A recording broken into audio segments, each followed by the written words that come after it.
Gusto mong yumaman, pero bakit hanggang ngayon parang hindi pa rin umaangat ang buhay mo? Maraming Pinoy ang nangangarap ng magandang buhay. Bahay at lupa, sariling sasakyan, negosyo, at maayos na financial status. Pero sa kabila ng pagsisikap, parang hindi pa rin sapat ang kinikita mo para umasenso. Bakit kahit anong gawing ipon mo, parang laging kulang?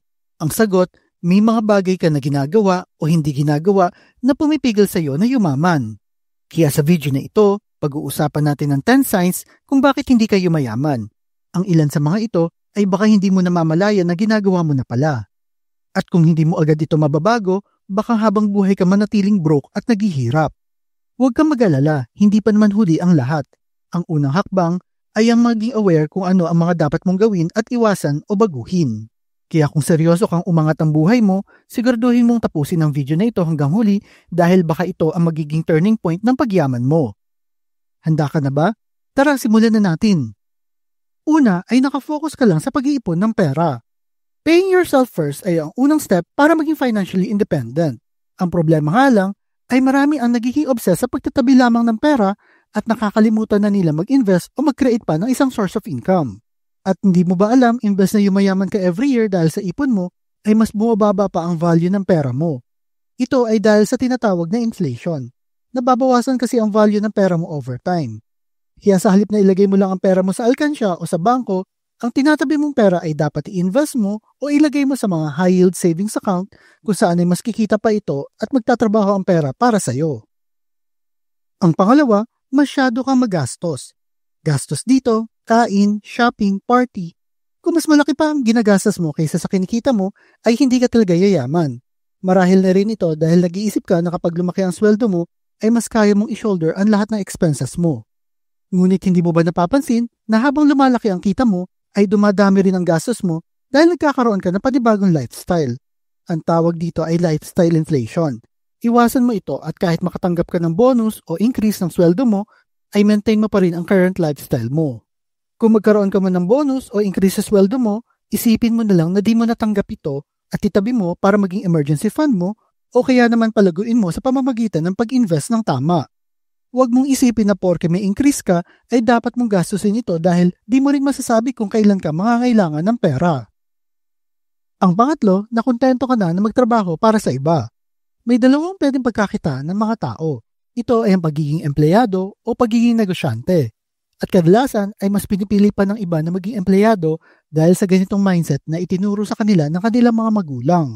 Mas madali kasi magtrabaho at maghintay ng sweldo kaysa naman maproblema ka kung paano ka mag-uumpisa ng negosyo at maghintay kung may bibili ng iyong produkto o serbisyo. Pero pwede ka naman magnegosyo habang nagtatrabaho. Humanap ka ng paraan na kumita ng pera habang patuloy ka sa trabaho mo. Tandaan mo na iilang tao lang ang yumayaman kakatrabaho para sa iba at malamang ay di ka pa kasama doon. Ang idea ay magkaroon ka ng dagdag na source of income dahil di mo rin masasabi kung hanggang kailan ka kailangan nila sa trabaho mo. Dahil na rin ito sa patuloy na pag-advance sa mga AI ngayon at malay mo, trabaho mo na pala ang susunod. Ang pang-apat, hindi ka kasi nag-i-invest ng pera mo.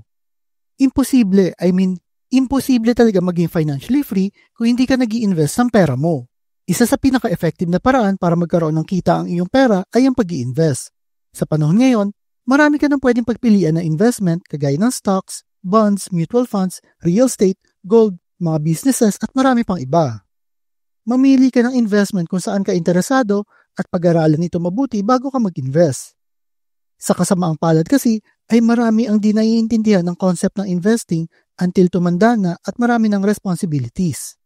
Tandaan na ang key principle ng investing ay mag-invest as early as possible dahil kailangan nito ng mahabang oras bago mo maramdaman ang kita nito. Ang panglima, wala ka kasing financial goals. Mas magiging madaling paunlarin ang ating yaman kung may malinaw kang goal sa buhay. For example, kung gusto mong kumita ng 1 million pesos, ay isulat mo ito sa papel at lagyan mo ng mga paraan o steps kung paano mo kikitain o makakamit ito. Nakakalungkot lang kasing isipin na marami sa ating mga Pinoy ang iniisip na imposible ito mangyari dahil di nila alam kung ano ba talaga ang gusto nila sa buhay. Ang nakatatak lang kasi sa isip nila ay gusto lang nilang yumaman at hindi nila alam o napag-isipan ang mga paraan kung paano ito magkakatotoo.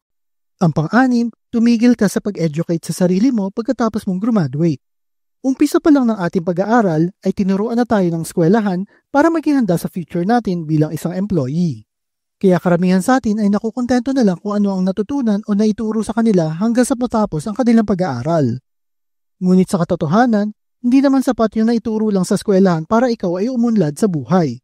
Ang mundo ay under constant change at kailangan mong i-update ang sarili mo to stay competitive at makatanggap ng bagong opportunities.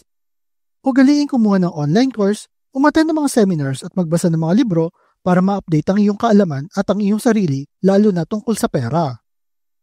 Ang pangpito, mahilig ka sa mga get-rich-quick schemes.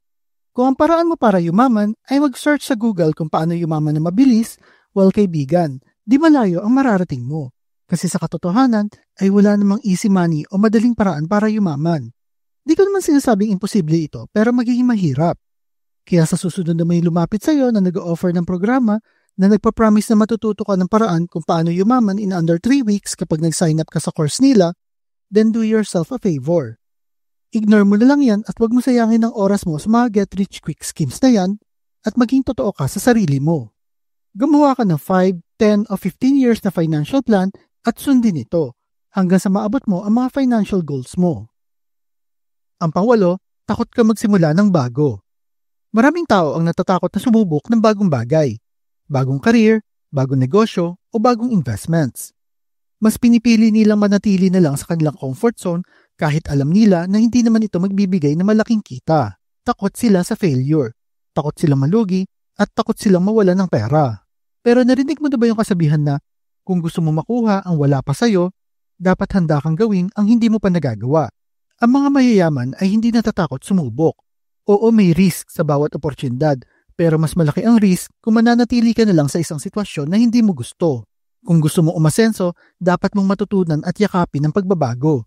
Huwag kang matakot sa failure, dahil ang tunay na gustong yumaman ay hindi natatakot matalo, natututo sila mula dito. Ang pangsyam, hindi ka marunong humawak ng utang. May utang ka ba? O mas malala, hindi mo alam kung paano ito babayaran. Ang utang ay parang apoy. Pwedeng makatulong sa iyo o makasunog ng bahay mo. Ang problema, maraming tao ang hindi marunong humawak ng utang. Imbis na gamitin ito para palaguin ang pera nila, ginagamit nila ito sa mga bagay na hindi naman nagpapayaman sa kanila, tulad ng mga luho, bisyo, gadget, at kung ano-ano pang bagay na nagbibigay lamang ng panandaliang kasiyahan.